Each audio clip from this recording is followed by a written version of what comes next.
Hello everybody. Hey, here's the latest in my series of flying birds. It's a hornbill.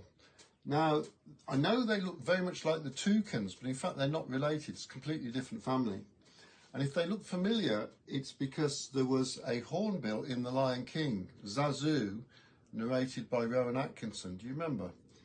Anyway, they're called a party of hornbills, which suggests that they're great fun.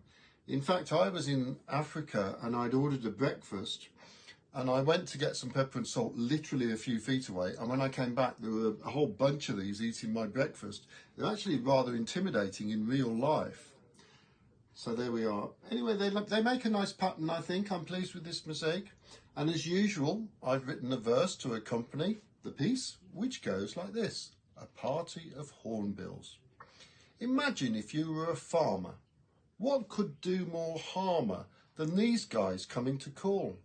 You wouldn't want to pay the corn bills once visited by these hungry hornbills.